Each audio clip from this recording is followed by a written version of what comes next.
Agora sim, boa noite, pessoal. Sejam bem-vindos aí à nossa aula da disciplina de Ética Profissional. Meu nome é Hudson da Costa Pereira, sou professor advogado de Direito. Hoje a gente vai tratar, então, do tema dos honorários, tema aí que todo mundo gosta, né? Sempre é bom falar de honorários, né? Falou de honorários, o advogado já começa a sorrir. Então, olha só, pessoal, dando início, então, aí ao tema da aula de hoje, a aula de hoje aí sobre honorários, tá? Vocês estão conseguindo aí acompanhar aí? Deixa eu só fazer o teste aqui, se vocês estão conseguindo isso. Então, todo mundo aí conseguindo visualizar aí, qualquer coisa vocês dão um feedback aí para mim aí, fazendo um favor, tá? Então, dando início aí, então, à apresentação, né, da aula de hoje, então, sobre honorários, né? A base legal dos honorários, né? A gente tem aí tanto lá no Estatuto da Ordem, né? Como também aqui a previsão expressa aqui também no artigo 48. No artigo 48 aqui do Estatuto da OAB, tá? Então, a gente tem aí também lá na regra do artigo... Deixa eu só localizar aqui certinho aqui, passar o artigo certinho aqui, o artigo 22, tá? Do Estatuto da OAB, né? Lá diz o seguinte, ó, a prestação de serviço profissional assegura aos inscritos da OAB o direito aos honorários convencionados, aos fixados por arbitramento judicial e aos honorários de sucumbência, tá? Então, aqui, na regra do artigo 22 aqui, da Lei 8.906, que trata aí do Estatuto da Advocacia, e também a regra aqui do artigo 48 do Código de Ética e Disciplina da OAB, que traz a redação seguinte, ó, a prestação de serviços profissionais por advogado, individualmente ou integrado em sociedade, será contratado preferencialmente, então, por escrito, tá? Então, a regra lá do 22, que trata aí do direito do advogado aí à percepção aos honorários, e também aqui, né, a gente tem aqui também a regra aqui do artigo 48, né, do Estatuto da OAB, que traz aqui a menção também expressa aqui, né, com relação, traz a menção expressa aqui com relação, então, a forma da contratação dos honorários, né? A forma da contratação, então, tem que ser preferencialmente aí por escrito, tá? Vamos seguir aqui um pouquinho adiante aqui, então, e daí a gente também vai encontrar aqui outros princípios aqui que são aplicáveis aqui ao contrato de honorários, tá? Entre eles aí, o principal deles, né? Que seria o princípio aí da liberdade de contratar, né? Então, a questão da contratação dos honorários aí, que a gente vai encontrar aí a partir lá do artigo 48, né? Estabelece aí, principalmente aí, então, uma regra geral, a liberdade da contratação, tá? Só que essa liberdade aí, a gente vai ver daqui a pouquinho, né? Ela não é absoluta, porque o próprio, né, Código de Ética da Advocacia vai estabelecer aí alguns parâmetros, né? Que o advogado tem que seguir ao precificar, né? Ou ao cobrar os seus honorários, tá? Então, a fixação desses valores aí, em que pese, né, seja regulado pela regra geral aí da liberdade de contratação, né, vai encontrar aí alguns limites objetivos aí, né, da regra lá do artigo 49 do do Código de Ética da OAB, que vai falar principalmente aí, né, do princípio da moderação, tá? Então, a moderação aí na fixação dos valores aí, né, tem que levar em conta os parâmetros que são fixados pela própria tabela da OAB, através da resolução da seccional que o advogado fizer parte, né, e principalmente aí também o critério da moderação, tá? Que mais aí que eu quero destacar para vocês aí ainda, ó, com relação, então, aqui a regra aqui do artigo 49, deixa eu só abrir aqui rapidamente aqui, porque eu quero fazer a leitura aqui com vocês do artigo 49, tá? Vamos, então, fazer a leitura aqui do 49 aqui. Só um instantinho aqui, vou até puxar ele para cá aqui, para você poder visualizar aí na sua tela, ó. Os honorários profissionais devem ser fixados com moderação, atendidos os seguintes elementos: relevância, o vulto, a complexidade e a dificuldade das questões versadas, inciso 1. Do inciso 2, o trabalho e o tempo a serem empregados. A possibilidade de ficar o advogado impedido de intervir em outros casos ou de se desavir, né, com outros clientes ou terceiros, tá? Isso daí é a regra, então, do inciso 3. Do inciso 4 aí, ó, o valor da causa, a condição econômica do cliente e o proveito para este resultante do serviço profissional. Inciso 5, o caráter da intervenção, conforme se trate de serviço a cliente eventual, frequente ou constante. E o inciso 6º, o lugar da prestação do serviço, conforme se trate do domicílio do advogado ou de outro, né? O 7º, a competência do profissional.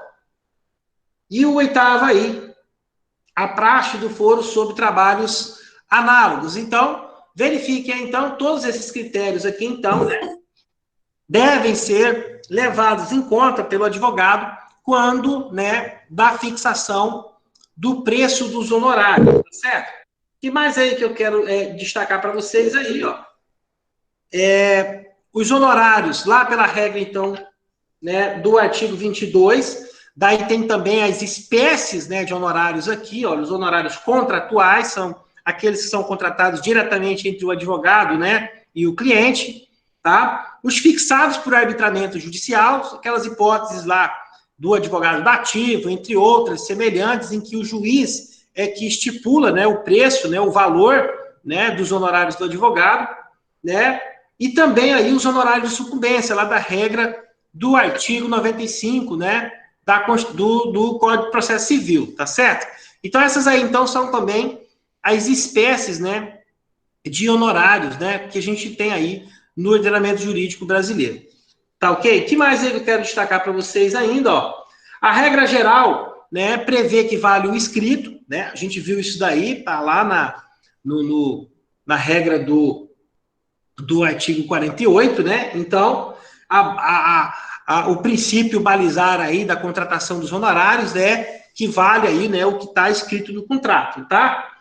Então, olha só, outro critério aí importante aí também, para você poder gravar, ó, os honorários de sucumbência não excluem os contratados, pertencendo, então, ao advogado, tá? Durante muito tempo, existiu, né, uma discussão a respeito disso daí. O CPC de 2015 veio aí com uma redação mais clara, inclusive, a respeito a respeito aí dos honorários de sucumbência, inclusive proibindo a compensação e uma série de outros direitos, né, do advogado aí, principalmente aí com relação à questão dos honorários, tá certo? Olha lá como é que está a redação do artigo 51 do Código de Ética e Disciplina, ó. Os honorários da sucumbência e os honorários contratuais pertencendo ao advogado que houver atuado na causa poderão ser por ele executados, assistindo-lhe o direito autônomo para promover a execução do capítulo da sentença que os estabelecer ou para postular, quando for o caso, a expedição de precatório ou requisição de pequeno valor em seu favor. Então, a regra aqui do artigo 51, além de tratar, né, dos honorários aqui de sucumbência, também traz aqui previsão expressa aqui com relação também à possibilidade do destaque, né, tanto dos honorários contratuais quanto dos honorários de sucumbência, tá? Lembrando que hoje isso daqui já é pacífico, né? Você tem aí a súmula 47, vinculante do STF, você tem aí a resolução 303 do Conselho Nacional de Justiça, você tem também as resoluções do próprio âmbito do Tribunal de Justiça do Estado de Rondônia. Tudo isso daí são normativos que autorizam, né, o destaque da verba honorária, tanto a verba honorária contratual, quanto a verba honorária de sucumbência, né, na formação do precatório e também do RPV contra as fazendas públicas, tá certo? Que mais aí, tá? Pergunta aí da aluna aí, a súmula é a súmula vinculante número 47, tá? Deixa eu só abrir ela aqui, então, já que você perguntaram aí, né? Deixa eu só abrir aqui rapidamente aqui.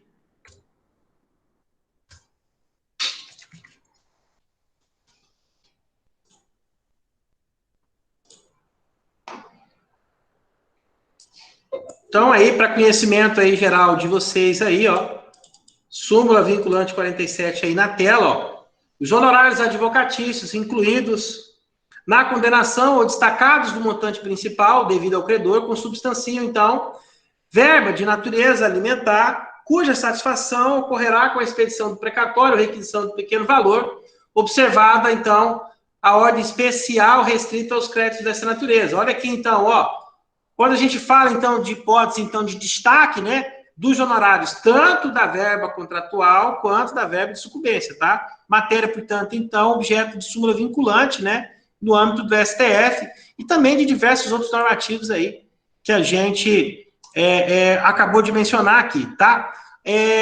Até dou uma dica aí para vocês. Eu tenho uma aula sobre precatório, só sobre precatório e RPV, tá lá no meu canal no YouTube, tá? Entra lá, assiste a aula, você vai ficar por dentro de tudo sobre a execução contra a fazenda pública, o cumprimento de sentença contra a fazenda pública, tá? E o regime de precatório e RPV. Fica aí já, né, a dica aí para você aí, para poder aprofundar no tema, tá ok? Voltando aqui, então, para o tema da aula de hoje, tá? Vamos aqui adiante aqui.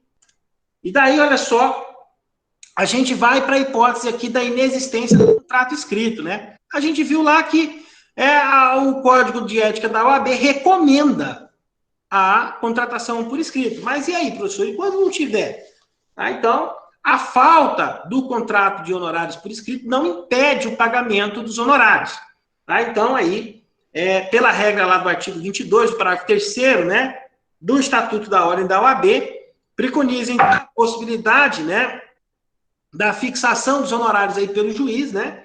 Levando em conta que o valor compatível com o trabalho, mais o valor econômico e não inferior à tabela. Esses daqui são os critérios, né, que estão estabelecidos lá na lei do Estatuto da OAB. Muito embora a gente sabe, né, isso daqui é uma briga, né, da categoria. Infelizmente, muitos juízes não seguem isso daqui, esse parâmetro, né? Mas, enfim, a gente tem os parâmetros lá que são estabelecidos pela legislação, pela lei. Né? Então, olha, 1/3 no final, inclusive a forma de pagamento. Ó. 1/3 no início, 1/3 até a sentença de primeira instância e 1/3 no final. Então, essa daqui é a forma recomendada pelo Estatuto da OAB. Né? Agora, lembrando que, regra geral, né, pela regra, inclusive, lá da redação do 48, lá do Código de Ética e Disciplina da OAB, vale o que está escrito, tá? E se não tiver nada escrito, a gente vai, então, para esse parâmetro aqui. Por isso que a gente aconselha você sempre a fazer o contrato de forma escrita, justamente para você poder não depender do arbitramento do juiz. A gente já sabe que, na prática, né, isso daqui acaba não sendo respeitado, e daí o advogado acaba sendo prejudicado em relação aos parâmetros mínimos, né, que estão contidos lá na tabela aprovada pela resolução, né, do Conselho Seccional, que ele faz parte, tá? Então, para você poder, né, não precisar do arbitramento aí pelo juiz, lembre aí que a regra geral aí é você, então, contratar sempre o quê? Por escrito, tá certo? Mas aí que eu quero destacar para você aí, ó, que pese aí, a gente só reforçando a questão, né? Então, olha, o contrato aí de natureza verbal, ele não afasta, né, a obrigação do pagamento da verba honorária, tá? Mas, enfim, a recomendação é sempre que seja, então, pela forma escrita, tá? Olha aí para vocês verem aí, ó, exemplo aí, vamos dar uma olhadinha aí no julgamento aqui do Tribunal de Ética aqui do Estado de São Paulo, ó. A remuneração pelo trabalho, como regra, não depende de formalização, sendo devida pelo trabalho efetivamente prestado, o qual não se presume gratuito. Gente, olha só, essa decisão judicial aqui, inclusive, ela vai homenagear, né, o princípio da vedação, né, do trabalho gratuito, tá? Então, é bem claro aqui o princípio, a linha de raciocínio que é adotado aqui pelo julgador aqui, né, ao adotar como razão de decidir aqui, ó, o princípio da não presunção da gratuidade do trabalho, tá? Então, ainda que você não tenha formalizado o contrato por escrito, muito embora não seja recomendado, tá? O fato de não ter o contrato escrito, isso daqui que é a ideia que eu quero que você registre aí, né? Que o fato de não ter o contrato escrito não vai eximir, né, o contratante de ter que pagar, de ter que remunerar o advogado os honorários pelo serviço prestado. Existe aí também a possibilidade, aí o próprio estatuto, o próprio Código de Ética, melhor dizendo, né? O próprio Código de Ética aí da OAB autoriza o advogado a proceder o desconto da verba honorária do próprio crédito do contratante, tá? Agora, para isso daí acontecer, tem que ter previsão expressa no contrato, tá? Então, muitos advogados aí, às vezes, deixam de exercer o direito de descontar a verba honorária do crédito do cliente, porque não coloca a cláusula expressa no contrato que autoriza o desconto da verba honorária, tá? Então, regra lá, então, né, do parágrafo 2º do artigo 48 do Código de Ética da OAB, tá? A compensação ou desconto, né, dos honorários contratados e de valores que devam ser entregues ao constituinte ou cliente só pode ocorrer o quê? Se houver autorização expressa nesse sentido, tá? Não tendo a autorização expressa, daí tem que se fazer o pagamento, o levantamento do alvará em favor do cliente, e daí sim o cliente é que vai remunerar o advogado, tá? Então, para poder fazer a compensação ou o desconto, anote aí, registre aí, tá? É obrigatório, então, a autorização expressa, previsão contratual aí, né? Isso daí tem que estar escrito no contrato. O que mais aí que eu quero destacar para você aí, ó, indo um pouquinho para frente aí? Ah, tá. Eu até separei aqui para vocês aqui, ó, um julgamento aqui, né, do TED, do Tribunal de Ética do Estado de São Paulo, tá? Pessoal, eu queria só ressaltar aqui também, recentemente eu fiz um pedido, um requerimento para o Tribunal de Ética daqui do nosso estado de Rondônia, até porque eu queria elencar e trabalhar com alguns exemplos, né, do nosso tribunal. Só que o nosso TED não tem ainda um repositório de emendas disponibilizado no site da OAB. Então, eu fiz gentilmente o pedido lá, eu fiz o protocolo para eles encaminharem para mim, mas ainda não me forneceram, tá? Então, por essa razão aí, que eu estou me utilizando aqui do inventário, né, do Tribunal de Ética do Estado de São Paulo, tá? É só isso daí que eu queria justificar para você aí que está acompanhando a aula, tá? Mas mesmo assim, o critério aqui, a linha de raciocínio aqui, hoje, é o que se aplica praticamente no país todo, tá? Então, até porque o Tribunal de Ética do Estado de São Paulo, do Estado da Bahia, de Minas, do Rio Grande do Sul, né? São grandes referências aí, em termos de jurisprudência relacionada aí à ética profissional na advocacia, tá? Então, olha só, vou ler aí para vocês aí a ementa da decisão, ó. O advogado deve abster-se de manter relações comerciais com o cliente, principalmente quanto ao estabelecimento de contrato de mútuo, à vista de retenção de valor levantado de conta judicial e proposta de flexibilização do valor de honorários, salvo a exceção prevista do parágrafo 2º do artigo 35 do SED. Esse daqui, ele está se referindo aqui ao Código de Ética e Disciplina anterior, tá? A redação atual aqui é o do 48, parágrafo 2º, tá bom? Tá? Então, olha só, você não pode aí misturar, né, as relações comerciais, né? É disso daqui que está tratando aqui o julgado, porque o advogado, então, evite, né, de misturar, né, de manter relações comerciais com o cliente, principalmente de efetuar descontos, né, dos créditos das ações né, de maneira aleatória, sem previsão contratual e assim por diante, tá? Tanto, olha só, que ele faz aqui a ressalva expressa aqui, tá? Do parágrafo 2º do 35, ó. Então, aqui, a recomendação aqui do TED é no sentido que, se for, olha, o recomendado é que não esteja relações comerciais. É o primeiro ponto aqui que você tem que observar aqui da decisão. A recomendação aqui, é claro, deve abster-se de manter relações comerciais, tá? Aí, se tiver, né, só pode fazer aqui, só pode haver aqui o desconto, né? Só pode haver aqui a compensação se tiver autorização expressa no contrato de honorários, tá? Indo aqui, então, adiante aqui, vamos passar aqui um pouquinho para frente aqui, olha lá, outros custos, né, com a remuneração de serviços de terceiros. Isso aqui é muito comum. Eu, por exemplo, atuo numa organização, né, numa sociedade de advogados, a gente presta serviços de natureza tributária e muitas dessas ações a gente precisa de fazer serviços de auditoria fiscal, tá? Então, esses serviços aí que são feitos por profissionais da área da contabilidade, bacharéis em ciências contábeis, gente que maneja aí com a questão aí, que tem aí um conhecimento especializado para poder fazer esse tipo de serviço.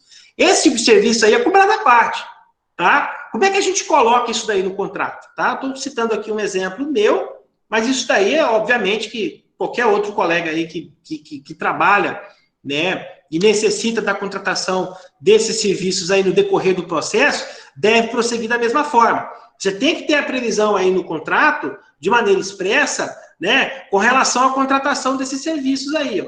Então, a remuneração de outros advogados, de pessoal técnico especializado, deve integrar as condições do contrato, tá? Isso daí está lá na regra do parágrafo 3º do Código de Ética e Disciplina da OAB.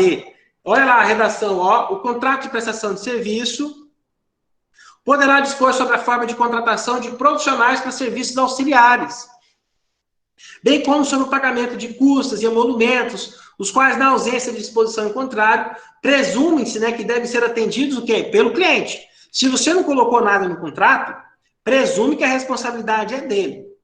Mas, para poder não haver dúvida com relação a isso, o que eu recomendo para você? Coloque isso daí de maneira expressa no contrato, tá? Para que fique bem claro, desde o início da contratação, esses valores são de responsabilidade do contratante, tá? A contratação desses serviços aí não interfere no valor dos honorários contratados dos serviços do advogado. Então, tudo isso daí tem que ser objeto do teu contrato.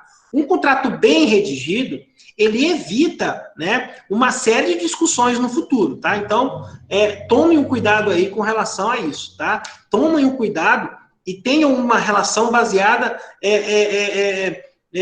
tentando, né, demonstrar isso daí para o cliente dentro de uma total clareza, né, para que fique bem demonstrado desde o início, né, da relação contratual, que hipóteses que pode acontecer a contratação desses serviços ou a necessidade de atuação desses auxiliares, quem que tem que fazer a remuneração pelo serviço deles, tá? Isso daí, então, que é a orientação que a gente deixa aí para vocês. E a delimitação dos procedimentos correlatos, tá? Aqui também, né,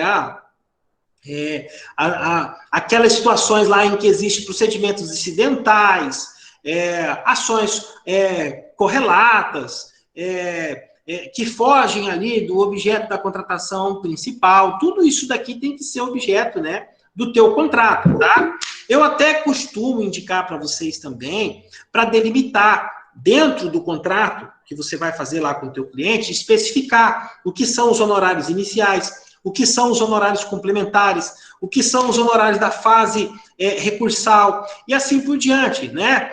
Tudo isso daí você pode deixar de forma bem detalhada no teu contrato, de modo que o teu cliente, então, ele tenha uma relação com você, né, de absoluta clareza com relação aos valores, né, que estão sendo pagos em razão da tua remuneração, tá? Outra coisa também que eu costumo orientar, né, com relação à prestação de contas, tá? Gastos aí que você tem aí com deslocamentos, com viagens diárias, tudo isso daí você tem que colocar isso daí no contrato para você poder fazer a prestação de contas com o cliente, né, e ser ressarcido dessas despesas aí, seja imediatamente após o desembolso ou ao final da ação, não importa, né, em que momento que você vai fazer essa prestação de contas com o cliente. O importante aí é que você tenha esses instrumentos, né, e o registro disso daí muito claro, para que você não tenha nenhum tipo de problema lá na frente, tá? A recomendação aí com relação ao pagamento dos honorários, a gente já viu a regra lá do artigo 22 do Estatuto da OAB, né? 1/3 no início, 1/3 na sentença e 1/3 no final. Contudo, vale lembrar aí a regra lá do Código de Ética, né? Lá diz o seguinte, que vale o que você combinou por escrito, tá? Então, portanto, o que pese aqui é apenas uma recomendação, nada impedindo que você possa, então, contratar de maneira diversa dessa daqui com o teu cliente, estabelecendo o pagamento de honorários de maneira semestral, trimestral, por fase, por etapa, por peça, enfim, a liberdade de contratar aqui, como a gente viu lá no início da aula, né, é o que vai sobrepesar, tá? Indo aqui um pouquinho mais adiante, então, tá? Daí a gente vai aqui, então, para a segunda parte da nossa aula, e a gente vai falar, então, aí dos parâmetros, né, para a fixação dos honorários, tá? A gente já fez aqui a leitura, então, da regra do artigo 49, né? Vai tratar da relevância, o vulto, a complexidade, a dificuldade das questões versadas, o tempo de trabalho, a possibilidade do advogado ficar impedido de contratar com outras pessoas, né? O valor da causa, a condição econômica do cliente, né? O proveito econômico que ele vai ter com a ação, o caráter da intervenção, se o cliente é um cliente frequente, eventual ou constante, que mais? O lugar da prestação do serviço, né? Isso hoje talvez não faça muito sentido, mas até pouco tempo atrás a gente não tinha um processo eletrônico. Então, obviamente, que quando o advogado era de outra comarca, implicava num custo muito grande com esses deslocamentos aí. Hoje em dia, isso daqui ficou restrito apenas àquelas situações lá em que você tem a presença obrigatória do advogado nos atos processuais, como, por exemplo, a audiência, né? Então, isso daqui hoje já reduziu um pouco, mas mesmo assim, a gente sabe das dificuldades que tem. De repente, você tem necessidade de ir lá despachar pessoalmente com o juiz e assim por diante. Então, tudo isso daqui tem que ser colocado, né, na ponta do lápis quando você vai, então, precificar o valor dos honorários, tá? A competência do profissional, a praxe sobre os trabalhos análogos, né? Isso daqui está dizendo respeito aí ao que o mercado cobra, né? Muito embora eu vou até fazer uma ressalva aqui, tá? Esse último aqui, você, pelo amor de Deus, né, gente? Pelo que a gente está passando aí com a advocacia aí, né, principalmente aí com aviltamento, tá? Tem que tomar um cuidado muito grande com isso daqui, porque de repente a praxe, né, está sendo a exceção. Isso daqui teve uma inversão de valor aqui na prática, né? O aviltamento aí dos honorários aí em algumas situações aí está ocorrendo com uma discrepância muito grande. Então, isso daqui também você tem que ter um cuidado aqui ao você observar isso daqui, tá? E aí, indo aqui um pouquinho mais adiante, a gente já tinha comentado aqui com relação à observância, né, da tabela da OAB, tá? O parâmetro, né, que o advogado tem que seguir é o que é o recomendado pela OAB, então, é a resolução da seccional que o advogado faz parte, tá? Inclusive, no que se refere às diligências, tá? Sob pena aí de caracterizar, vou mencionar novamente aí, o aviltamento de honorários, tá? Muito cuidado com isso daí, né? Advogado aí fazendo audiência aí por R$17, isso daqui é um absurdo, né? Só para vocês terem aí uma ideia, né? Eu acho que eu tinha colocado aqui uma reportagem, deixa eu ver se eu consigo abrir aqui, se abrir para vocês aí, para vocês poderem verem aí. Deixa eu ver se ela abre aí, se abrir aqui, parece que travou aqui um pouquinho aqui, não abriu. Infelizmente não abriu. É uma reportagem aí que eu tinha separado para vocês aí, sobre os honorários, né? Não, vai abrir sim, perdão. Aqui, ó, vou colocar para vocês aqui, ó. Olha lá. Advogados correspondentes aceitam R$17 por uma diligência. Gente, isso daqui é um absurdo. Isso aqui é um absurdo. Como é que o advogado faz, né, uma diligência, uma audiência pelo valor de R$17, né? Certa vez, eu vou contar uma experiência pessoal aqui para vocês. Eu estava em Porto Velho, na turma recursal, e encontrei com um colega lá, e ele me ofereceu esse serviço aí. E ele cobrava mais barato ainda, ele cobrava R$14 para poder fazer uma diligência. E daí ele me deu, na época, o cartão dele, obviamente que eu não guardei, né? Mas ele me deu o cartão dele e disse o seguinte: toma aqui o meu cartão aqui, se o doutor precisar de algum serviço, o doutor é lá do interior, né? Se precisar de algum serviço aqui na capital, é só ligar para mim que eu faço o trabalho do senhor. Eu cobro baratinho, mas eu tenho muito trabalho. Eu faço umas 10, 15 diligências dessa daqui todo dia. Então, no final do mês, eu ganho um tanto razoável, eu estou feliz com isso, e não quero saber de advogar, não. Eu tenho a carteirinha da OAB só para fazer isso daqui mesmo. Pô, nada impede, né? Daí é problema dele se ele não quer advogar. Mas o ruim disso daí é duas situações. Primeiro, você cobrar um valor desse daí, que realmente é um absurdo, você cobrar um valor tão ínfimo para poder fazer uma diligência. E o segundo aí é a exploração dos próprios colegas, porque isso daqui também só está acontecendo, obviamente, porque tem colegas aí que estão remunerando aqui por esse valor baixo dessa forma. Então, isso daí não se justifica, né? Tá? Fica aí, então, até o nosso, a nossa crítica aí para isso daí.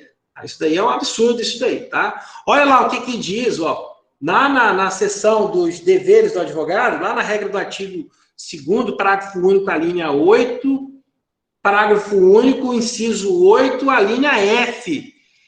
O advogado deve abster-se, olha lá, de contratar honorários advocatícios em valores aviltantes. Então, é dever do advogado, né? Que mais aí, ó? Quando se trata de empresa ou entidade pública ou privada, tem também lá a aplicação lá da regra do artigo 29, parágrafo único, ó. Quando o aviltamento de honorários for praticado por empresa ou entidade pública ou privada, né, os advogados responsáveis pelo respectivo departamento ou gerência jurídica serão instados a corrigir o abuso, tá? Então, aqui está tratando aqui, inclusive, da responsabilidade aí com relação aos departamentos jurídicos, tanto das empresas públicas quanto das empresas privadas, tá? Então, olha só, não é só o advogado que tem que observar essa regra aqui, tá? As entidades públicas e as empresas privadas, através dos seus departamentos jurídicos, também tem que observar o cumprimento dessa regra aqui, tá? Vamos ir um pouquinho adiante aqui. Olha lá, outro julgamento aí do Tribunal de Ética do Estado de São Paulo, eu separei para vocês aí, olha lá. Não de norma de ética profissional, a cobrança pelo advogado do mínimo estabelecido pela tabela de honorários da OAB, independentemente do proveito econômico do cliente, devendo, no entanto, serem resguardados as cautelas e os cuidados necessários à preservação da atividade profissional, evitando o aviltamento de valores dos serviços profissionais. Então, olha só, alguns valores lá que são fixados na tabela da OAB traz o valor mínimo e o percentual, tá? O que o julgado está dizendo aqui? Olha, se você cobrar o valor mínimo, né, ainda que o proveito econômico do cliente tenha sido muito maior, nesse caso aqui, tá? Então, não infringe a norma ética, né? Porque você observou o valor mínimo. Muito embora o proveito econômico dele tenha sido exorbitante, né? Não tem problema, tá?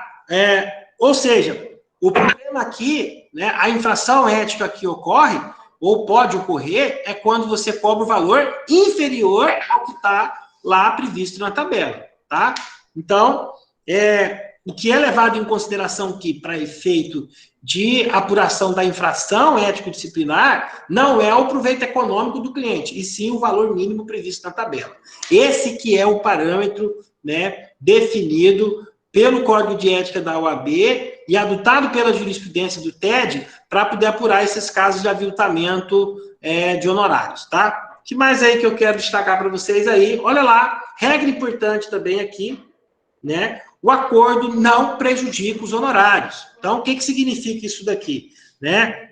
Você contrata os honorários com o cliente, daí ele vai lá e faz um acordo com a outra parte e aceita receber um valor ínfimo lá. Tá? Tudo bem, você fez o acordo, mas isso daqui não vai prejudicar os honorários que você contratou comigo. Tá? Então, o acordo feito pelo contratante, então, não interfere, tá? Nos honorários contratados. Tá? A obrigação de pagar os honorários, então, vai persistir, vai permanecer, independentemente do acordo que ele firmou com a parte contrária do processo. Tá?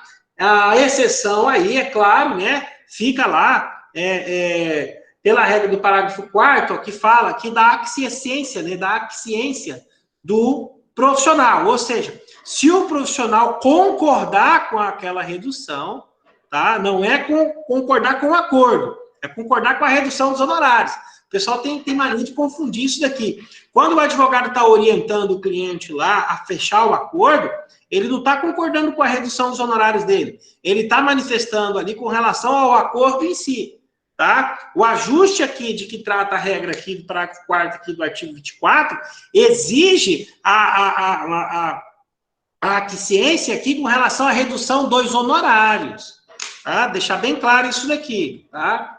O que mais aí que a gente fala aqui, que a gente tem para poder tratar também, ó, acordo perante a Fazenda Pública, inclusive, tá? Então, regra que também persiste, né, em função aí, né, do artigo 6º da Lei 9.469, que regula o pagamento, os pagamentos devidos pela Fazenda Pública, tá? Inclusive, isso daí é entendimento do STJ, ó. Então, os honorários advocatícios são devidos, inclusive naqueles casos de acordo, né, ou celebração transada aí, transação celebrada aí com a Fazenda Pública, tá? Olha aqui, ó, o verbete aqui, da decisão aqui do STJ, aqui lá no RESP 1218/508, a transação realizada sem a presença do advogado constituído não tem um condão de afastar o pagamento da verba honorária, tá? Deixa eu ver o que mais aí que a gente tem aqui para poder destacar. Inclusive, isso daqui sobreveio até alteração no texto da legislação, que manteve o dispositivo legal com o princípio idêntico à redação anterior. Tá? Então, olha só, isso daqui é o legislador, então, reafirmando aqui a necessidade, né, de se manter, então, o direito do advogado com relação aqui à verba honorária, tá? Então, mesmo aqui depois aqui da alteração, né, do artigo 1º e 2º da Lei 9.469, né, que passou a vigorar teve alteração na sua redação, mesmo assim, ainda ficou mantido, né, o dever de obrigação aí do pagamento dos honorários nos acordos e nas transações aí com a Fazenda Pública, tá? Deixa eu ver o que mais aí que a gente tem para a gente poder tratar ainda. Olha só, honorários de 30% ad êxito, tá? Então, olha aqui, não comete infração ética o advogado em ação previdenciária que contrata honorários de 30% sobre o provento do cliente. Tá? Muito se discutiu sobre isso daqui, se o advogado podia contratar de êxito, participar no resultado com o cliente, né? Então, chegou-se à conclusão, tá, de que os honorários fixados aqui no patamar de 30% aqui não é infração ética. Olha aqui a decisão importante aqui do TED de São Paulo, ó. Em contrato com pacta quota litis ou ad êxito, ou seja, condicionado ao sucesso da ação, né, com despesas processuais suportadas pelo próprio advogado, 30% não representa imoderação, né? Dada a dificuldade dos serviços prestados, a duração da lide de cerca de 3 anos, mais as despesas processuais suportadas pelo profissional. Então, em razão de todos esses fatores aqui, então a OAB considera, né, o código de ética, né, da OAB, a interpretação, melhor dizendo, né, do código de ética da OAB é no sentido de que a contratação aí com o valor aí de 30% no êxito não é imoderado. E se for acima de 50%, professor, aí não pode. Tá? Inclusive, gente, olha só, para você poder entender bem aí como é que funciona o critério aí com relação à imoderação, a regra é a seguinte, ó, a soma dos honorários contratuais e mais os honorários de sucumbência não pode ser superior ao proveito econômico do teu cliente. Então, o limite que você pode receber entre honorários contratuais e verba de sucumbência é de até metade do valor que ele recebeu. Tá? Essa daí é regra fácil, objetiva, tá? Para você poder não errar na prova, não errar no exame de ordem. Onde é que está isso daqui? Isso aqui está lá na regra do artigo 50 do Código de Ética da OAB, tá? Deixa eu ver aqui se eu acho aqui rapidamente aqui. Olha aqui então, pessoal, ó. Regra aqui do artigo 50, então, ó. Na hipótese da adoção de cláusula quota litis, né? Aqueles contratos de êxito, né? Com a participação no final, condicionado, né? Ao final, ó. Os honorários devem ser necessariamente representados por pecúnia, tá? E, quando acrescidos dos honorários da sucumbência, não podem ser superiores às vantagens advindas a favor do cliente. Logo, se ele não pode ser superior à vantagem do cliente, então ele tem que ser o quê? Inferior à metade. Aqui é pura matemática. Não pode ser superior o que o cliente ganhou. Então, o meu limite é o quê? É a metade, é 50%. A soma, vou repetir de novo, ó. A soma do honorário contratual mais o de sucumbência. Tá aqui, ó. Quando acrescido de sucumbência não pode ser superior à vantagem advinda do cliente, tá? Então, aqui a regra que você vai aplicar aqui é essa daí. Tá ok, pessoal? Não pode ser superior, então, à vantagem do cliente. Deixa eu voltar aqui, então, para o slide aqui, ó. Vamos dar uma olhadinha aqui no julgado aqui do Tribunal de Ética de São Paulo, TED de São Paulo, ó. Remuneração ultrapassando os limites da remuneração com percentuais de 50% sobre o resultado, além da sucumbência legal. Olha aqui, além da sucumbência legal, não se obriga nos preceitos da ética profissional, podendo se vislumbrar, inclusive, hipótese o quê? De locupletamento. Reajuste do contrato é recomendável, sobretudo se as vantagens oferidas pelo advogado ao término da demanda são superiores às do cliente. Tá? Então, esse daqui que é o entendimento, né, que é a interpretação que o Tribunal de Ética, né, que o TED aplica nesses casos aí, tá? Dos honorários aí acima de 50%. Lembrando que acima de 50% aqui é a soma dos dois, tá? Do honorário contratual mais o honorário de sucumbência, tá? Então, sempre que a verba honorária do advogado, somando-se, né, o contratual mais o de sucumbência for superior à vantagem do cliente, tá? Então, isso daí é considerado, então, critério irrazoável e moderado, né? Critério aí, hipótese aí de locupletamento, tá? E a participação do advogado em bens particulares do cliente, pode ou não? A gente viu lá pela regra dos 50, né, que a participação do advogado, a regra geral é o quê? É o pagamento em pecúnia, né? E daí, pela regra lá do parágrafo 1º, a exceção, né, é só em caráter o quê? Excepcional, quando comprovadamente não tiver condições pecuniárias de satisfazer o débito e os honorários, e ajustar, então, com o seu patrono, né, em instrumento contratual, tal forma de pagamento. Então, além, né, de só ser permitido aqui nas situações excepcionais, também tem que ter o ajuste contratual, tá? Então, para você poder ter participação em bens, é necessário que você faça aqui o ajuste, né, por escrito, tá? O que mais aí que eu quero destacar também, ó, sobre prestações vencidas e vincendas. E daí, pode, professor? Posso contratar com o meu cliente para receber as parcelas vencidas e as parcelas vincendas? Pode. Regra lá do parágrafo 2º do artigo 50, pelo Código de Ética da OAB, é permitido, tá? Então, olha lá, quando o objeto do serviço jurídico versar sobre prestações vencidas e vincendas, os honorários advocatícios poderão incidir sobre o valor de umas e outras, atendidos os requisitos da moderação e da razoabilidade. Tá? O que você vai ter que levar em consideração aqui é justamente lá o que está no parágrafo 1º da redação do artigo 50, tá? Não mudou a regra aqui. tá? Mas é possível você estipular o pagamento de honorários, tanto sobre as parcelas pretéritas, né, as vencidas, quanto também as parcelas a vencer no curso do processo, tá? Deixa eu só dar uma olhadinha aqui, que tem um aluno aqui que está fazendo uma pergunta. Está perguntando aí como é que faz para poder comprovar essa situação, tá? De fato, a gente está aqui, eu imagino que você deve estar falando da questão aqui da participação, né, do advogado em bens particulares do cliente, né? Eu acredito que você está falando disso daqui. Gente, olha só, isso daqui é complicado, né? Porque advogado não é órgão de receita para investigar se o cliente tem ou não condições de pagar. Então, obviamente que isso daqui é dentro de um critério de bom senso e de razoabilidade. Eu entendo até que isso daqui é praticamente, você vai depender apenas de uma simples declaração do cliente. Olha, se ele falar para você que não pode pagar, você vai fazer o quê?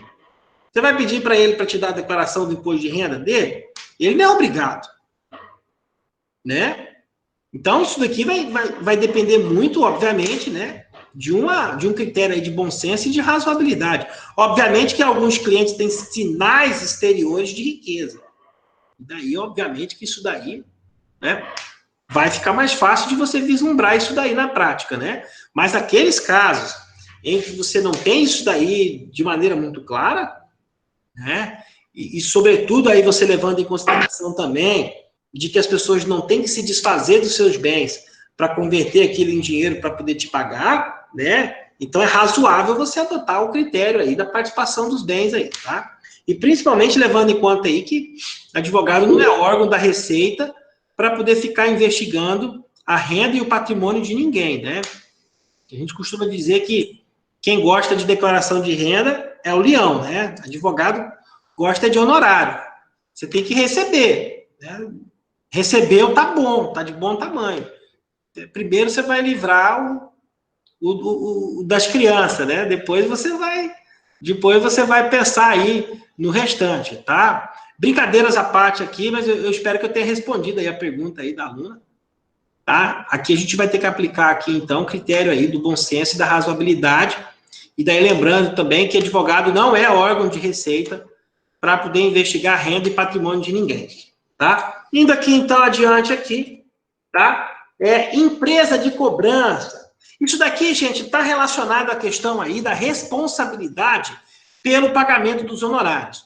O que acontece? A gente tem que ter muito claro que a relação, né, da prestação de serviço advocatício estabelece um contrato de prestação de serviço entre o contratante e o contratado.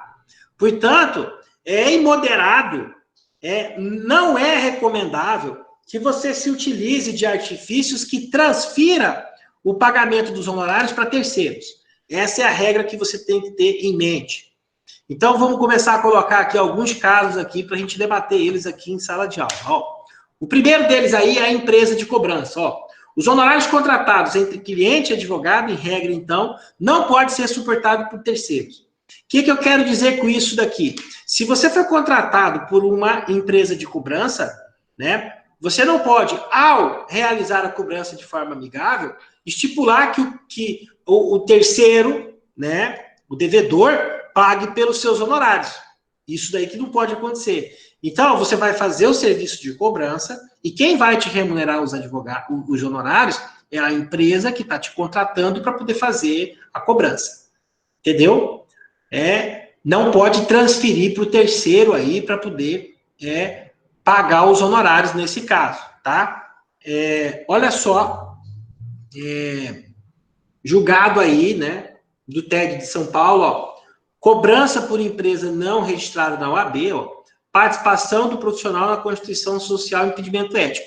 Nesse caso aqui, inclusive, né, o advogado fazia parte até do contrato social da empresa, ó. Advogado que faz parte de empresa de cobrança está impedido eticamente de cobrar honorários advocatícios de terceiro. Só que o que acontece aqui? Em que pese ele ser advogado, em que pese, né, ele realizar a cobrança, mas a empresa dele não tem registro perante a OAB. ele não realizou a cobrança como advogado. E também, ele não pode transferir esse encargo para o terceiro. Então, tem vários problemas aqui nesse caso. Ó,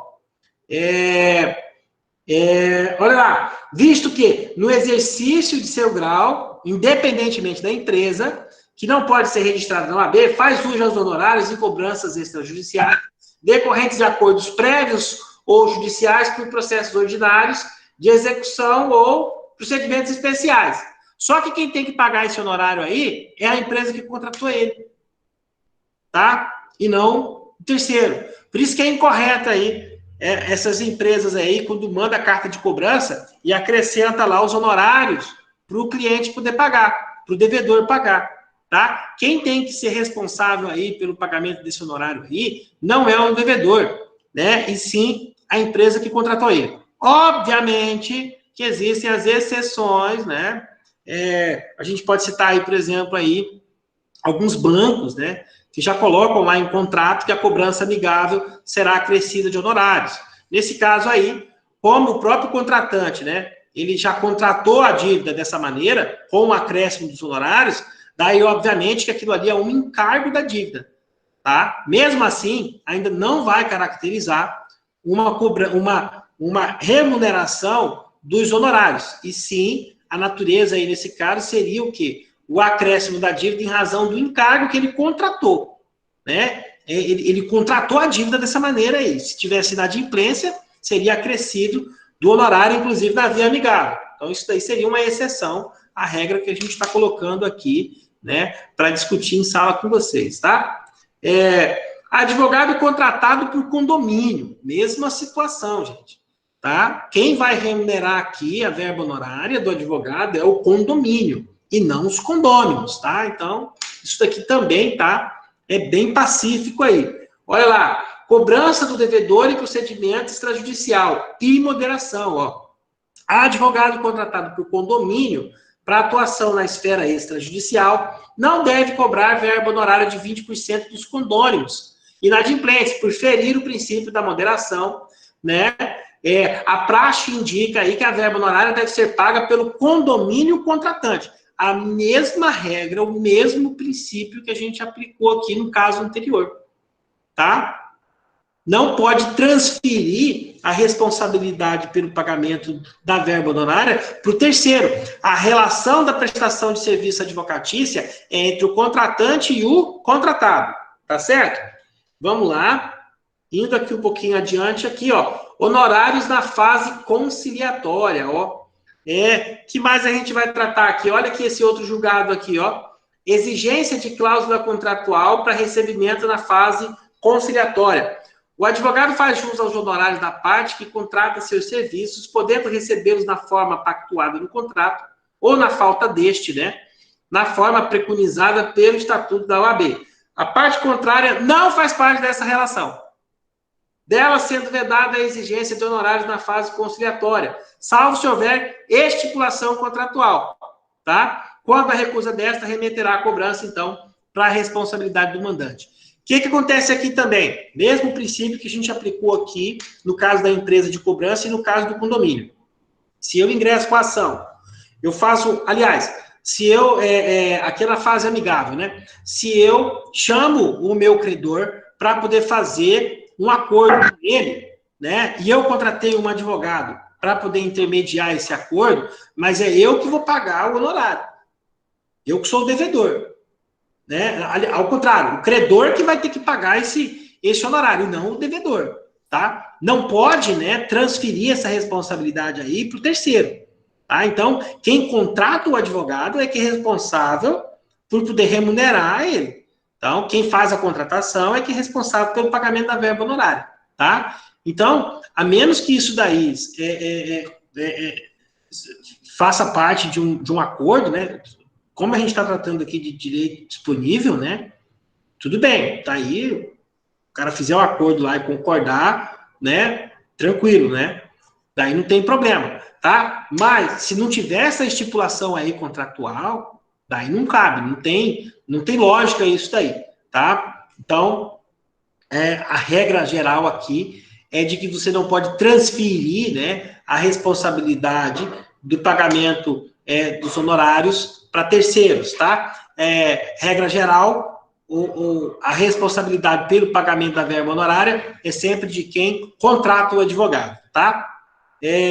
Prestação de contas. Lembra que eu tratei com vocês aqui lá no início da aula, né, da obrigatoriedade, da necessidade da prestação de contas, tá? Regra, então, aí lá do artigo 12, né, do Código de Ética e Disciplina, ó, a conclusão ou a desistência da causa, tem havido ou não a extinção do mandato, ó, obriga o advogado a devolver ao cliente os bens, valores e documentos que lhe sejam confiados, né? E ainda estejam em seu poder, bem como também a prestar-lhe contas pormenorizadamente, sem prejuízo de esclarecimentos complementares que se mostrem pertinentes e necessários, tá? E olha lá, regra inclusive do artigo 34, constitui até infração disciplinar, né? Recusar-se injustificadamente a prestar contas para o cliente de quantias recebidas dele ou de terceiros por conta dele, tá? Então, por exemplo, aqui no nosso escritório, a gente tem um procedimento de prestação de contas, né?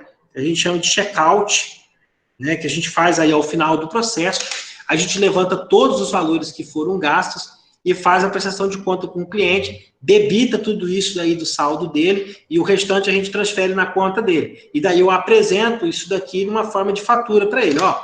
Entrou tanto na conta, saiu tanto, gastou tanto de xerox, gastou tanto de digitalização, teve viagem, teve aqui uma diligência, teve aqui um cálculo, tudo isso daí do final eu presto conta para ele, mando para ele a fatura, desconto os valores, tá? E apresento aí a prestação no final, tá ok? É assim que a gente tem que trabalhar, tá? Que mais aí que eu vou... Ah, tá. Retenção ou desconto, né? A gente já falou disso daí, né? É lícito, né? Só que você vai ter que contratar isso com o cliente, vai ter que ter, né, prestação de contas aí de forma documental, tá?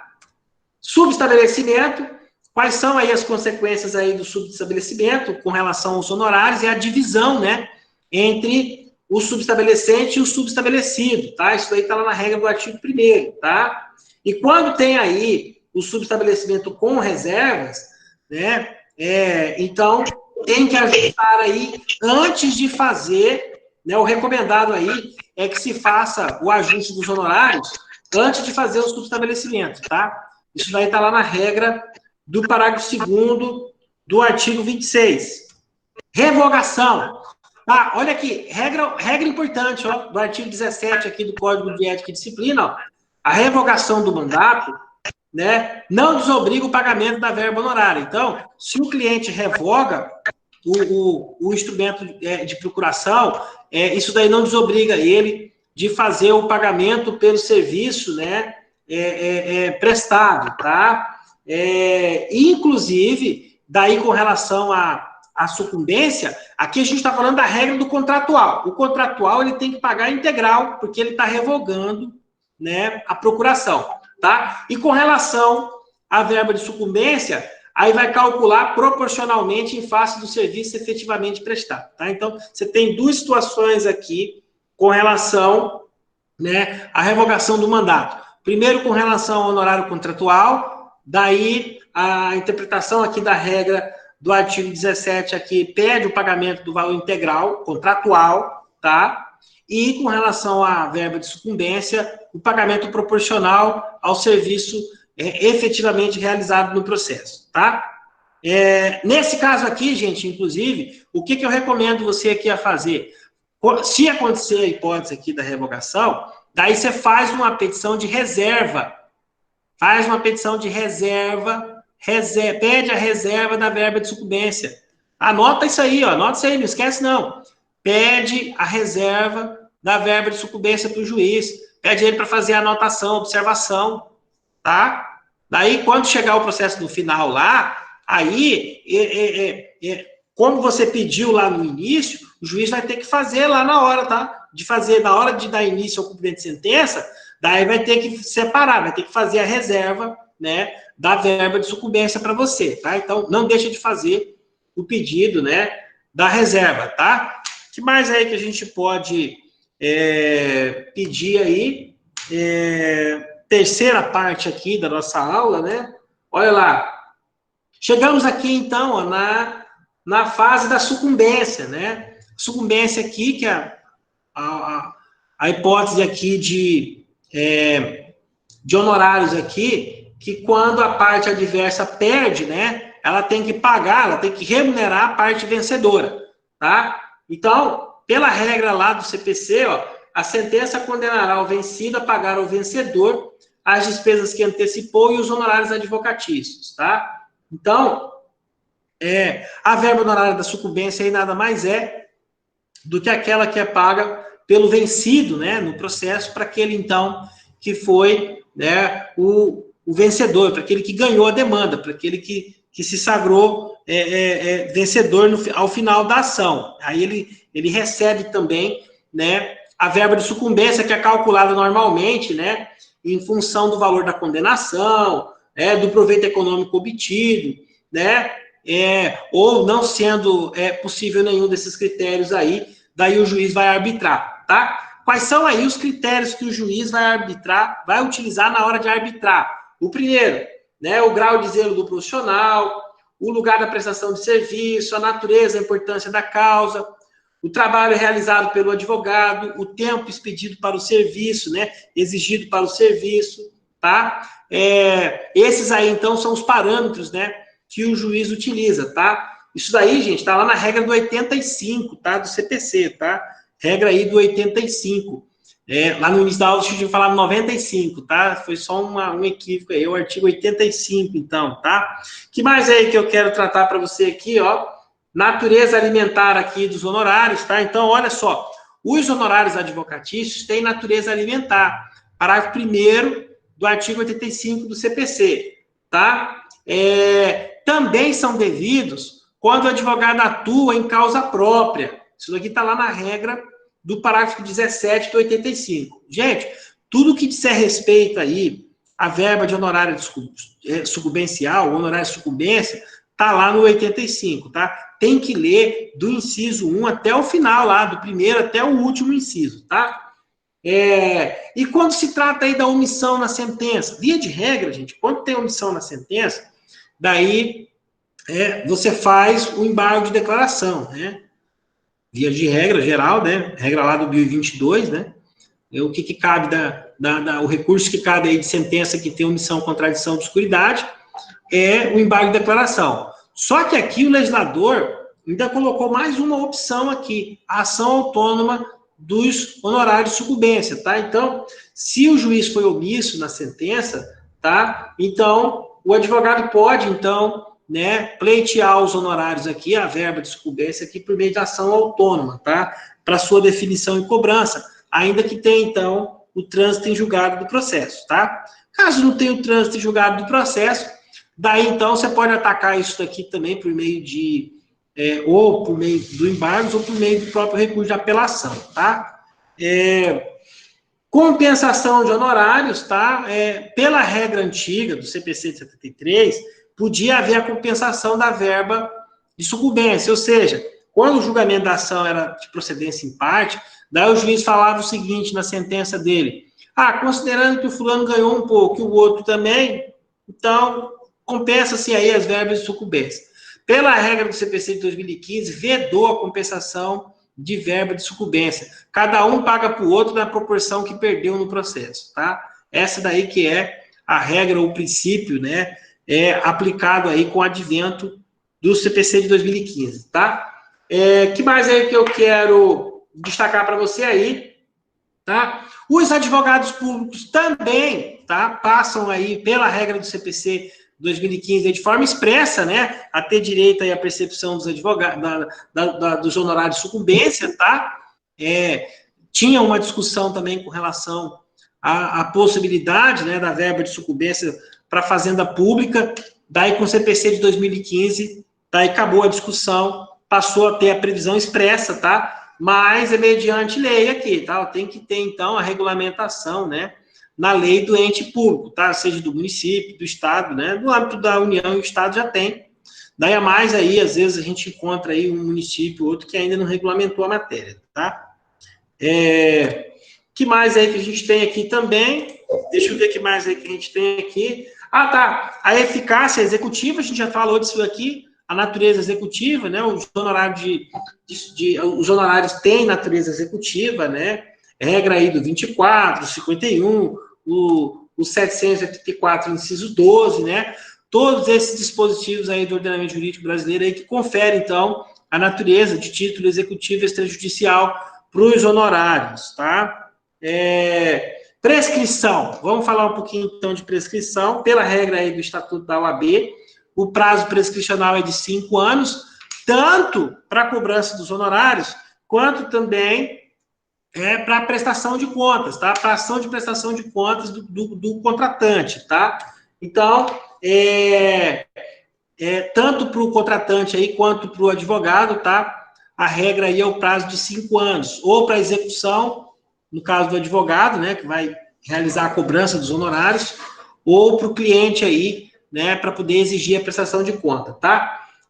Hipótese aí de falecimento, regra aí do parágrafo 2º, ó, os honorários, então, são percebidos, né, pelos sucessores ou pelos seus representantes legais, tá? Então, existe aí previsão expressa aí, tá?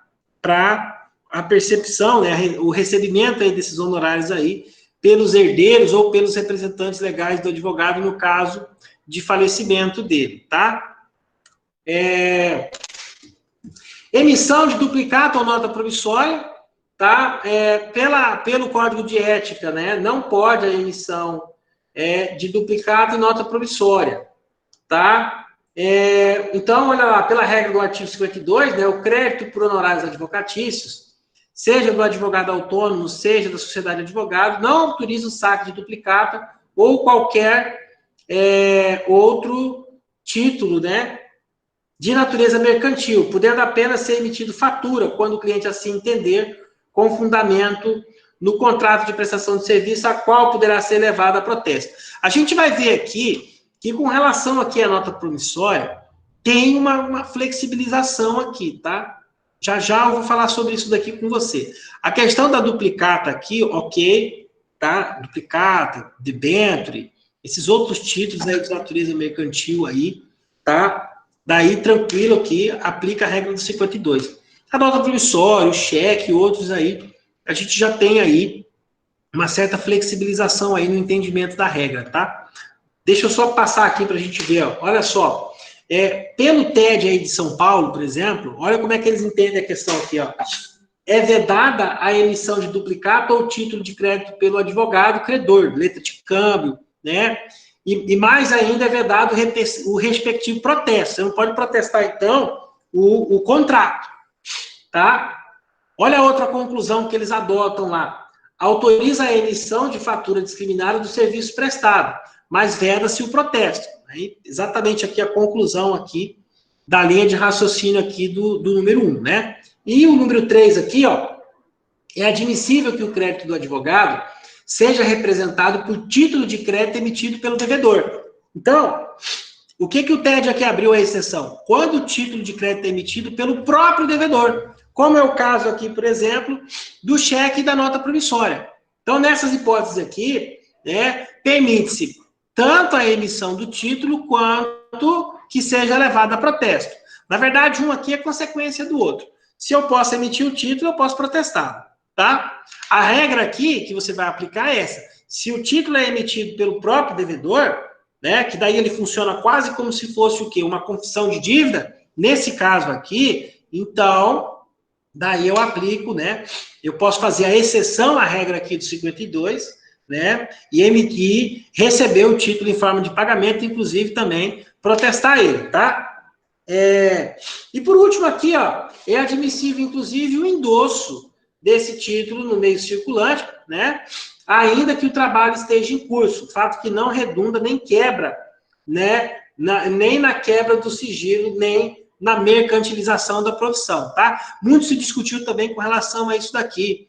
Ah, mas daí o advogado pega o cheque, ele pode endossar, ele pode passar para outra pessoa, vai quebrar o sigilo, né? Então, isso daqui também já foi, né, ultrapassado, né? Já é obstáculo ultrapassado pela jurisprudência do TED, tá? Então, mais aí que eu quero destacar para você aqui, né? O protesto extrajudicial, que a gente já falou aqui da possibilidade dele, né? Pela regra lá do parágrafo único, né? Do 52, né? E que mais aí, ó? Emissão de boleto bancário, tá? O TED também já se manifestou sobre isso daqui. Portanto, aí também pode o advogado emitir boleto, olha lá. O contrato de honorário constitui instrumento apto à fixação e possível cobrança de serviço advocatício, né? O boleto não é título de crédito, né? Mas sim um documento compensável destinado a servir por meio de cobrança de valores líquidos e certos contratados e aceitos, tá? Então, é possível aí também, então, né, a emissão de boleto, cartão de crédito, advogado também pode receber no cartão de crédito, olha aqui, regra lá, do 53, o parágrafo 1º do Código de Ética e Disciplina, ó, é lícito ao advogado ou à sociedade de advogado entregar para o recebimento de honorários sistema de cartão de crédito mediante creditamento junto à empresa operadora do ramo, tá? O que não pode é você transferir o juro para o cliente, né, para o contratante, ó. Eventuais ajustes entre a empresa operadora que impliquem o pagamento antecipado não afetarão a responsabilidade do advogado perante o cliente, tá? Então, se você faz uma operação de antecipação, né, daí você não pode transferir, né, isso daqui para o cliente, né? O ônus disso daqui não pode ser transferido para o cliente, tá? E em caso de rescisão do contrato, né, deve ser observadas as disposições deste quanto à hipótese, tá? Então, vai prevalecer aí, né, o ajuste de honorários aí, conforme você contratou com o teu cliente lá. Então, se houver a rescisão aqui e você tiver antecipado o valor, tá? Então, você vai ter que observar o que foi que você contratou com ele e a forma da rescisão desse contrato, né? Deixa eu ver o que mais aqui. Ah, tá. Advocacia pro bono, que o pessoal me perguntou aí no início da aula, ó, né? Advocacia pro bono aí, o que eu queria destacar para você aí, né? Obviamente aí, olha lá onde é que ela vai, onde é que ela vai se aplicar, ó. É de interesse público coletivo, né? Essa abrangência aí que deve ser tomada pelo termo aí, o advogado ao atuar pro bono está não só fornecendo um serviço gratuito, mas também agindo em prol do interesse público, de objetivos sociais e constitucionais, como a igualdade entre os sujeitos, a paridade de armas no processo judicial e o acesso à justiça, tá? Então, quando o advogado ele abre mão de receber o honorário dele para poder atuar em favor de alguém de forma gratuita, então ele está aí investido aí de um munus público, tá? Que mais aí que a gente pode colocar? Não se confunde com a previsão do artigo 5º, tá? Então, uma coisa é a assistência jurídica gratuita ou a assistência judiciária que é prestada lá pela Defensoria Pública, e outra coisa completamente diferente, né, é a advocacia pro bono, feita pelo advogado, tá? E outra questão aí, né, que a gente pode destacar aí são os requisitos, né, para quem que pode. Parágrafo 1º e parágrafo 2º aí do artigo 30 do Código de Ética e Disciplina, para instituições sem fins lucrativos e para pessoa física hipossuficiente. Então, só pode praticar advocacia pro bono para uma dessas duas situações aí, ou para instituição sem fins lucrativos, ou então para pessoa jurídica hipossuficiente, tá? Regra, então, do 30, né, do artigo 30, aí, o parágrafo 1º e o parágrafo 2º. Olha a redação aí, ó. No exercício, né, da advocacia pro bono e ao atuar como defensor nomeado, conveniado ou dativo, o advogado empregará o zelo e a dedicação habituais, de forma que, por ele assistida, se sinta amparada e confie no seu patrocínio. Tá aqui, então, o dever de zelo, né? Considera-se a advocacia pro bono a prestação gratuita, eventual e voluntária de serviços jurídicos em favor de instituições sociais sem fins econômicos e aos seus assistidos, sempre que os beneficiários não dispuserem de recursos para contratação de profissional. E também pode ser exercido em favor de pessoas naturais que igualmente não dispuserem de recursos para, sem prejuízo do próprio sustento, contratar um advogado, tá? Em que situações aí, então, que é vedado, né, a advocacia pro bono? Está lá na regra do parágrafo 3º. Onde é que o advogado não pode atuar, então, de forma pro bono? Não pode para fins político-partidário ou eleitoral, tá? E não pode também para publicidade ou para captação de clientela, tá? Então, olha lá, a regra do parágrafo 3º, a advocacia pro bono não pode ser utilizada para finalidade político-partidária ou eleitoral, nem beneficiar instituições que visem tais objetivos ou como instrumento de publicidade para captação de clientela, tá? Já falamos aí do dever de responsabilidade, da dedicação, do zelo. Uma vez você assumiu o encargo, você tem que cumprir com a sua responsabilidade.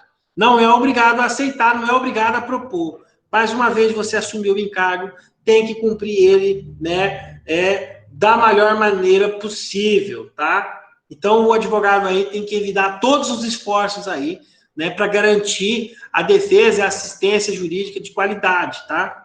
Isso aí tem que ser observado. E daí, para a gente terminar a aula aí, está chegando aí no final aí, tá?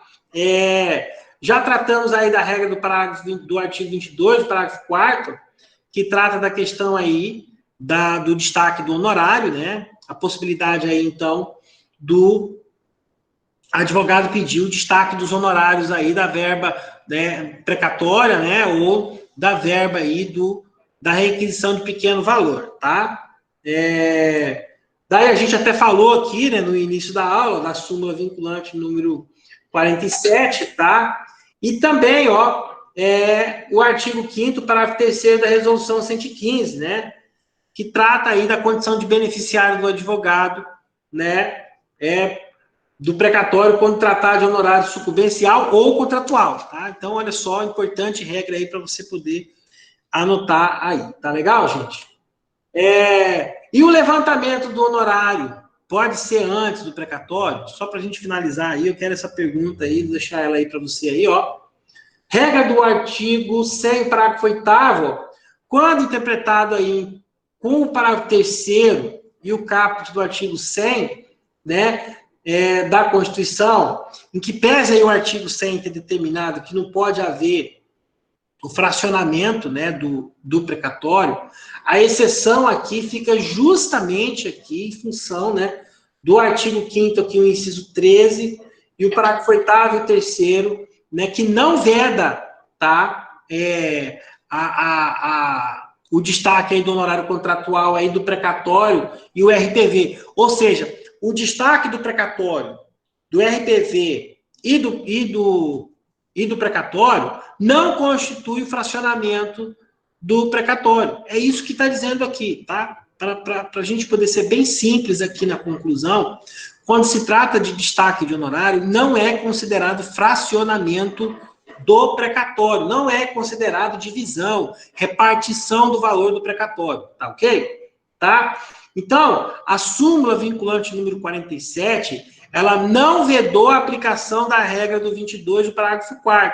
Então, está em pleno vigor, né, assegurado ao advogado aí o direito, né, de receber, né, a verba honorária dele antes do precatório, tá? Então, né, se o valor do limite aí do RPV, né, da verba honorária do advogado, não ultrapassar o limite aí do RPV, ele pode, inclusive, requerer o pagamento aí também por meio do RPV. Isso significa que, vamos lá para dentro de uma situação hipotética aqui, você tem lá uma condenação lá de, vamos supor aqui, de 20 mil reais, e você tem lá uma verba de sucumbência lá de 6 mil reais.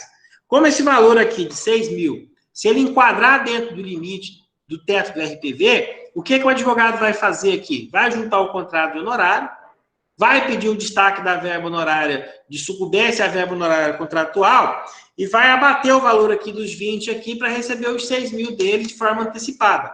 Então, ele recebe os 6 mil da verba honorária de sucumbência à verba honorária contratual por meio do RPV e o crédito principal, que ultrapassa o valor do limite do teto do precatório, esse do RPV, esse sim vai para precatório, tá? Isso daqui, então, é perfeitamente legal, é perfeitamente possível, tá bom? Pessoal, o que a gente tinha aí, né, para a gente poder tratar aí na aula de hoje é isso daí, tá? Eu vou deixar esse desafio aqui no ar aqui para você poder responder ele aí na próxima aula. Na próxima aula eu vou fazer essa pergunta aqui, hein? Qual que é o fundamento legal do destaque de honorário no âmbito do Tribunal de Justiça de Rondônia? Qual que é a resolução do Tribunal de Justiça de Rondônia que trata aí, né, da possibilidade do destaque da verba honorária do precatório? Fica aí, então, o desafio aí para você poder me responder na próxima aula, tá? Eu vou terminando por aqui, então, pessoal. Vou me despedindo de vocês. Espero que vocês tenham gostado aí da aula de hoje. Demorou um pouquinho, né? Acho que eu acabei falando um pouquinho demais hoje. Mas, enfim, a gente esgotou aí o tema aí com relação aos honorários. A gente falou bastante coisa aqui de honorários hoje. Eu espero aí que vocês tenham aproveitado e gostado da aula, tá? Fiquem com Deus aí, a gente vai encerrando por aqui hoje, tá? Até a próxima aí, tá, pessoal? Fiquem com Deus aí, tá legal? Até mais, pessoal, até a próxima.